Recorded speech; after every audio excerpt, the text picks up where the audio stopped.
الحمد لله وكفى والصلاة والسلام على من لا نبي بعده اما بعد فاعوذ بالله من الشیطان الرجیم بسم اللہ الرحمن الرحیم۔ معزز و محترم سامعین ناظرین، آج آپ کے سامنے ایک تاریخی انکشاف اور حقیقت رکھنے کے لیے اور ریکارڈ کا حصہ بنانے کے لیے حاضر ہوا ہوں۔ بندے نے اپنی کتاب دفاع اہل سنت والجماعت کے جلد دوم اور پھر جلد سوم کے مقدمے میں تفصیل کے ساتھ یہ بات لکھی ہے کہ فرقہ رضا خانیت کے بانی نواب احمد رضا خان بریلی نے انگریز کی ایما پر اکابر علماء دیوبند حجت الاسلام امام قاسم نانوتوی رحمہ اللہ، فقیہ العصر حضرت مولانا شیبہ گنگوئی صاحب رحمہ اللہ، محدث کبیر حضرت مولانا خلیل احمد سانپوری صاحب رحمہ اللہ اور حکیم الامت حضرت مولانا شریف علی تھانی صاحب رحمہ اللہ پر جھوٹے من گھڑت الزامات لگائے، اور ان الزامات کے لیے جو جھوٹ کا پلندہ حسام الحرمین کے نام سے تیار کیا، خود نواب صاحب کے خلفاء نے اس کا رد کیا۔ چنانچہ مولانا حشمت علی رضوی کے 70 بادب سوالات جو یہ رضا خانی حیض کے چیتروں کی طرح چھپا کے رکھتے تھے، بڑی مشکل سے ایک مصباحی کے ہاتھوں سے ہمیں ہندوستان سے حاصل ہوئی، اب تو یہاں شائع بھی ہوگی، اس کے 20 حوالے میں نے اس کتاب میں دیے دفاع جلدوم کے مقدمے میں، کہ حشمت علی رضوی کہتے ہیں کہ نعیم الدین مراد آبادی اور اس کے ساتھ سینکڑوں علماء وہ حسام الحرمین کو دریا برد کر چکے۔ پھر میں نے اس میں دعوت اسلامی کے مرکز کے شیخ الحدیث کے حوالے دیے، جو دعوت اسلامی جو حسام الحرمین کو نہیں تسلیم کرنے کو تیار نہیں ہے، 20 کئی علماء، انہی میں سے میں نے ایک ان کے جیت محقق عالم دین اور محدث کھچوچوی کے خلیفہ مجاز خلیل خان برکاتی کے حوالے دیے، اس کے انکشاف حق کے حوالے دیے، جو حسام الحرمین کو تسلیم کرنے کو تیار نہیں ہے۔ 24-25 سے اوپر ان کے جید علماء تنظیموں کے صراحتاً اور اشارتاً سینکڑوں علماء کے حوالے میں نے دیے جو حسام الحرمین کو نہیں مانتے، اس کے لکھنے والے پر 4 حرف بیچتے ہیں۔ اب آپ کو دلچسپ صورتحال یہ بتاؤں کہ خود مولانا احمد رضا خان بریلی بھی اپنی اس کارروائی پر شرمندہ تھے، اور انہوں نے بعد میں اس پر توبہ اور استغفار کیا تھا جو علماء دیوبند پر انہوں نے جھوٹے الزامات لگائے تھے۔ اس چیز کا انکشاف سب سے پہلے محدث کھچوچوی کے جو خلیفہ مجاز تھے اور بریلیوں کے محقق عالم دین تھے خلیل خان برکاتی، اس نے اپنی کتاب انکشاف حق کے اندر کیا تھا، جس کو مفکر اسلام حضرت مولانا خالد محمود صاحب مانچسٹر رحمۃ اللہ تعالی علیہ نے مطالعہ بریلیت جلد نمبر 8 صفحہ نمبر 94 پر بھی نقل کیا ہے۔ وہ کیا ہے کہ ہم مولانا خلیل برکاتی کی اس بات سے اتفاق نہیں کرتے، صرف یہ ہو سکتا ہے کہ انہوں نے اپنے جھوٹے الزامات سے توبہ کی ہو، کیونکہ مولانا احمد رضا خان نے اپنی وفات سے 2 گھنٹے پہلے یعنی کلیتاً بریلیت سے توبہ کر لیو، اس سے تو اتفاق مشکل ہے، البتہ وہ جو علماء دیوبند پر جھوٹے الزامات لگائے تھے، ہاں اس کی امید کی جا سکتی ہے کہ اسے توبہ کر لیو، کیونکہ المحنت جب لکھی گئی اور حضرت مولانا شیخ الاسلام حسین مدنی صاحب رحمۃ اللہ علیہ نے جب الشہاب الثاقب لکھی حسام الحرمین کے خلاف اور اس میں احمد رضا خان صاحب بریلی کا جھوٹ مکر و فریب واضح کیا، اس کے بعد مولانا احمد رضا خان بریلی بالکل خاموش، انہیں سام سونگ گیا، دوبارہ کبھی مکہ اور مدینے جانے کا ان کا خیال بھی ان کے دل پہ نہیں گزرا، اگر گزرا بھی تو جانے کی ہمت نہیں ہوئی، جو اس بات کا واضح کرینہ تھا کہ وہ خود بھی اپنی اس کارروائی پر شرمندہ تھے۔ اب اس پر پہلے ایک گواہی بریلی عالم کی موجود ہے، ہم کچھ اپنی طرف سے کہتے تو ظاہر ہے اہل بدعت نے اس پر بھی پھر ایک طوفان بدتمیزی کھڑا کر دینا تھا، کتابیں لکھ لینی تھی کہ جھوٹ ہے جھوٹ ہے جھوٹ ہے۔ اب آپ کو عجیب بات بتاؤں کہ یہ انکشاف ان کے نام نہاد، ویسے تو حقیقتاً ان کے مسلک میں وہ حیض کی پیداوار ہے، میں اس پر پہلے گفتگو کر چکا ہوں، لیکن ان کے شاگردوں کے ہاں وہ کنز العلماء کہلائے جاتے ہیں، ڈاکٹر اشرف آصف جلالی، انہوں نے یہ انکشاف کیا کہ حسام الحرمین کے 7 سال بعد اعلیٰ نے تمہید ایمان لکھی، اور تمہید ایمان میں صاف اور واضح طور پر کہا کہ میں ان جدید مدعیان اسلام یعنی مولانا شیبہ گنگوئی صاحب، مولانا خلیل سانپوری صاحب، انہیں مسلمان جانتا ہوں، اور یہ انکشاف ہم اگر کرواتے تو شاید کوئی کہتا کہ آپ نے پھر یہاں کوئی گڑبڑ کیا، بدعتی کہتے۔ یہ انکشاف جلالی کی زبان سے انہی کے مناظر اسلام مفتی راشد رضوی کرواتے ہیں، کیسے ذرا ملاحظہ فرمائیں۔ اس میں وہاں میٹنگ میں مفتی ہاشم خان صاحب المدنی اور مفتی سید مشاہد حسین شاہ صاحب نے ان چیزوں کو دیکھا، اور دیکھنے کے بعد جو وہاں تحریر طے ہوئی اس میں بھی ڈاکٹر صاحب کے حوالے سے لکھا کہ ڈاکٹر صاحب کی یہ بات واجب الازالہ ہے، ازالہ واجب ہے ڈاکٹر صاحب کے اوپر کہ وہ ان کا ازالہ کریں۔ اب وہ واجب الازالہ والی جو بات ہے وہ کس چیز کے اوپر تھی؟ ڈاکٹر صاحب کی 11 منٹ کی آڈیو ریکارڈنگ تھی، جس آڈیو ریکارڈنگ کے اندر ڈاکٹر صاحب نے حسام الرحمن کے حوالے سے ایک سٹیٹمنٹ دی تھی۔ اس پر ہمیں تحفظات تھے کہ ڈاکٹر صاحب کے اس بیان سے بڑا خطرناک نتیجہ نکل رہا ہے، کیونکہ ڈاکٹر صاحب نے اس 11 منٹ کی آڈیو کے اندر یہ کہا کہ امام اہل سنت اعلیٰ رحمۃ اللہ علیہ کی تکفیر کے مسئلہ میں اس قدر احتیاط تھی کہ حسام الرحمن میں دیابنا کے اکابر پر فتویٰ دینے کے بعد 7 سال بعد کتاب لکھی تمہید ایمان، اور تمہید ایمان میں یہ کہا کہ میں ان کو ابھی تک مسلمان جانتا ہوں۔ اعلیٰ حضرت رحمۃ اللہ علیہ اسماعیل دہلوی کی تکفیر نہیں کی تھی، کاظمی صاحب حق المبین سے لکھا ہے، اس واسطے نہیں کی تھی کہ وہ دی توبہ مشہور ہو چکی ہے، اگرچہ کتابیں تم نے چھپ رہی ہیں آج بھی۔ کاظمی صاحب لکھتے ہیں اگرچہ وہ دی توبہ انج دی نائی کے قبول کر لی جاندی، لیکن اعلیٰ دی احتیاط دا علم ہونا کہ میں اس نو کافر نہیں آتا۔ تمہید ایمان وچ اعلیٰ حضرت حسام الرحمن فتویٰ چھپنے تو 7 سال بعد اعلیٰ حضرت تمہید ایمان لکھ دینے کہ ان مدعیان جدید کو میں ابھی بھی مسلمان سمجھتا ہوں، ہیں کون؟ رشید گنگوئی تے خلیل امبیٹوی۔ اچھا، کیا رشید گنگوئی تے خلیل امبیٹوی تم نے کافر رکھ چکیا کہ اعلیٰ حضرت مسلمان سمجھ دینا؟ یہ ڈاکٹر صاحب کی سٹیٹمنٹ تھی، اس پر ہمیں تحفظات ہے کہ یہ جو بیان ہے ڈاکٹر صاحب کا یہ تو بڑا خطرناک بیان ہے۔ امام اہل سنت رحمۃ اللہ علیہ نے حسام الرحمن کے اندر دیابنا کے اکابر کے اوپر قطعی، حتمی اور کلامی فتویٰ دے کے ان کا حکم واضح کر دیا۔ اب آپ نے ملاحظہ کیا کہ جلالی خود کہہ رہا ہے کہ 7 سال بعد احمد خان کا فتویٰ یہ تھا کہ یہ لوگ مسلمان ہیں۔ اب ہو سکتا ہے کوئی کہے کہ نہیں جی وہ جو جلالی کی آڈیو اس میں کوئی دجل و فریب کیا گیا۔ اچھا، یہ ساری گفتگو کہاں ہو رہی ہے؟ یہ دعوت اسلامی کا مرکز ہے، اس میں مشاہد حسین جو آج کل مفتی منیب الرحمان پر کفر کے فتوے لگا رہے ہیں، اور یہ دعوت اسلامی کے مفتی تھے جو اتاری جن کا نام لے رہے، ان کی موجودگی میں، اور جلالی کے شاگرد اور جو وکیل مطلق بھی ہے مفتی زائد اقبال، ان کی موجودگی میں ساری کارروائی چل رہی ہے۔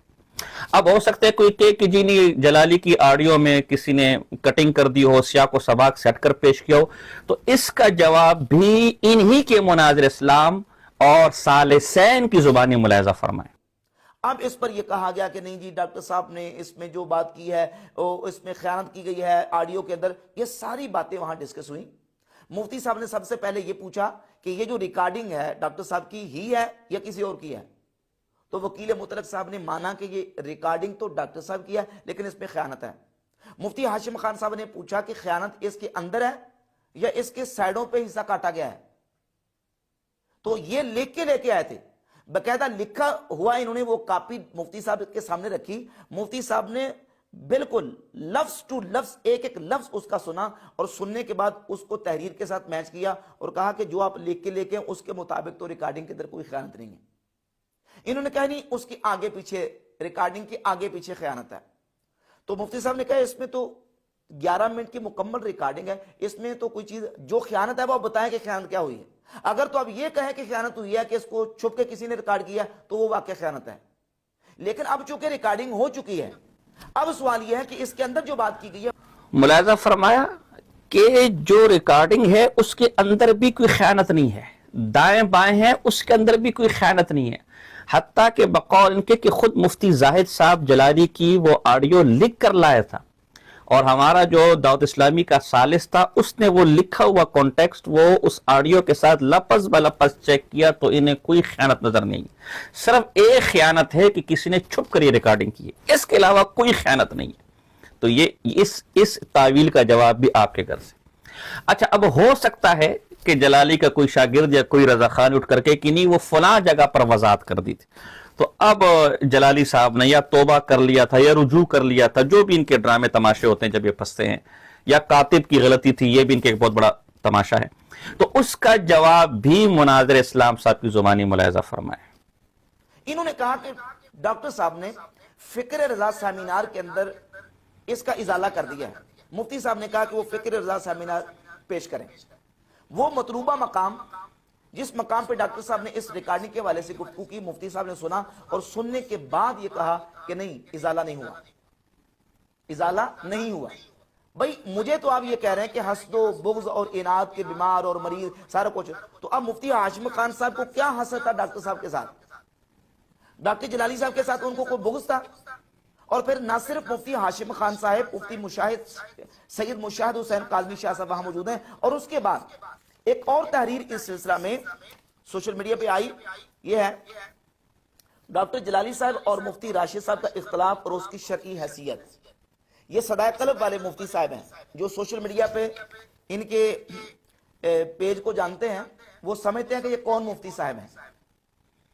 معروف مفتی صاحب ہیں جنہوں نے یہ لکھا مقالہ، اور اس میں بھی انہوں نے اس بات کو برملا کئی جگہ پہ لکھا کہ ڈاکٹر صاحب سے غلطی ہوئی ہے، ڈاکٹر صاحب سے یہ غلطی ہوئی ہے اور اس کا ازالہ ہونا چاہیے تھا. مفتی ہاشم خان صاحب نے کہا کہ ازالہ ہونا چاہیے تھا، واجب الازالہ ہے. اب سوال یہ پیدا ہوتا ہے کہ یہ کہہ کے آپ نے بات کو ٹال دیا کہ میرے کو دل میں نعوذ باللہ بغض ہے یا حسد ہے، تو یہ جو مفتیوں نے جواب دیا ہے اور لکھا ہے، کیا ان کے دل میں بھی بغض ہے اور حسد ہے؟ ملاحظہ فرمایا، جلالی کے بقول 7 سال بعد حسام الحرمین کے احمد رضا خان نے علماء دیوبند کی تکفیر سے رجوع کر لیا تھا، وہ انہیں مسلمان جانتے تھے. راشد رضوی کہتا ہے کہ علماء دیوبند کی تکفیر تو آلت نے جزمی کلامی کی حتمی کی تھی، اور یہ تو جلال نے بہت خطرناک بات کر دی. اب وہ خطرناک بات کیسے، وہ یہ واضح نہیں کر رہے. وہ خطرناک بات اس طرح ہے کہ خود نواب احمد رضا خان بریلی، اعلیٰ حضرت فاضل بریلی نے اپنی فتاوی رضویہ اور دیگر کتابوں میں، اور بعد کے بریلی اکابر نے اور اعلیٰ نے اپنے ملفوظات میں لکھا ہے کہ جو علماء دیوبند خصوصاً ان 4 کو جن کا ذکر حسام الحرمین میں مسلمان جانتا ہے، وہ خود کافر ہے، بے ایمان ہے، مرتد ہے، اس کا نکاح دنیا میں کسی سے نہیں، حتیٰ کہ جانور سے بھی نہیں ہوتا، اس کی اولاد خالص ولد الحرام ہے. اب یہ سارے فتوے گھوم پھر کر فاضل بریلی کی قبر میں جا رہے اور اس پر فٹ ہو رہے ہیں، جس کو کہہ رہے بڑی خطرناک بات ہے.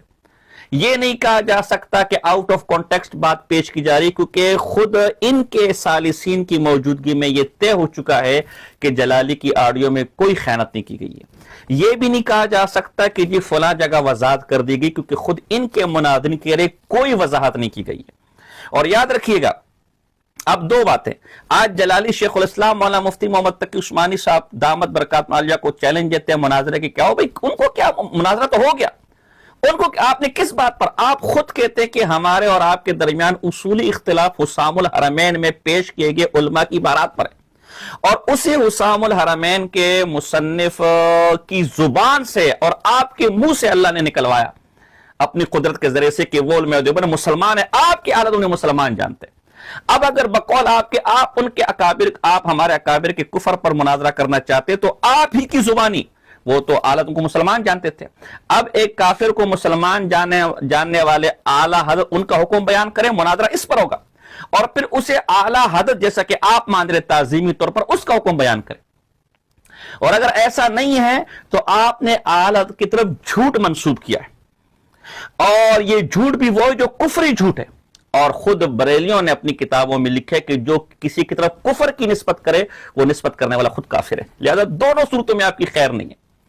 لہذا ہم پھر اپنے اس دعوے کو دہراتے ہیں کہ اگر آپ نے مناظرہ کرنا ہے تو اعلیٰ کی ذات پر مناظرہ ہوگا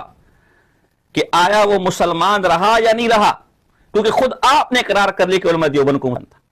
یا تو اس کے ایمان پر گفتگو کر لو، یا چلو ایمان پر گفتگو کی جرت نہیں کر سکتے، وہ ہمیں بھی پتہ ہے کہ آپ کے ہاں بھی وہ اتنا حتمی جزمی دائرہ اسلام سے خارج ہے کہ جس دن ہم نے اس کے ایمان پر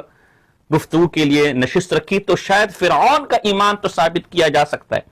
لیکن فاضل بریلی کا ایمان اپنے اصول اور کتاب اور فتاوی کی روشنی میں ثابت نہیں کیا جا سکتا، اور اب تو جلالی کی زبان سے بھی ثابت نہیں کیا جا سکتا. چلو اس کی ہمت اور جرت نہیں ہے تو کم سے کم اسے سچا مسلمان تو کم سے کم ثابت کر دو یار. اتنا میں اپنے دعوے سے نیچے آ گیا.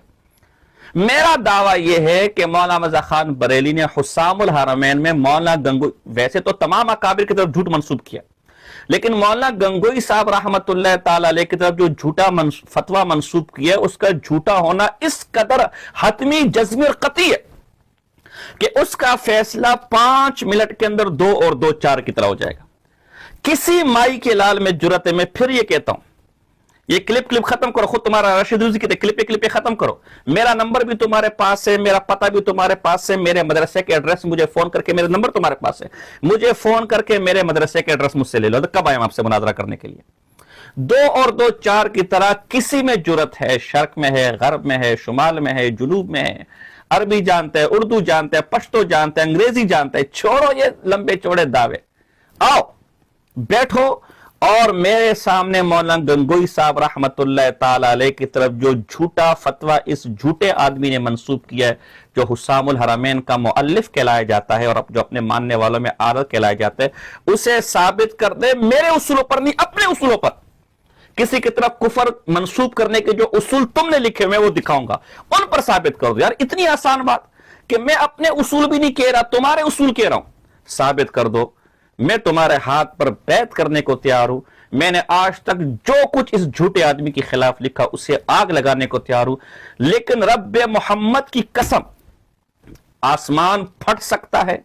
زمین ریزہ ریزہ ہو سکتی ہے, لیکن یہ آدمی ایمان سے بھی اس قدر فارغ ہے اور سچائی سے بھی اس قدر فارغ ہے کہ انہیں کبھی دو بدو سامنے, کتابوں میں بڑا فضولیات لکھیں گے, ابھی کلپوں میں ان کا آ کر ہر ڈڈو آ کر ٹیں کرنا شروع کر دے گا, لیکن دو بدو بیٹھنا اس کی جرت کم سے کم ہماری حیاتی میں کسی کو نہیں ہو سکتی. ہم بھی زندہ ہیں, آپ بھی زندہ ہیں, دیکھ لیں گے انشاءاللہ.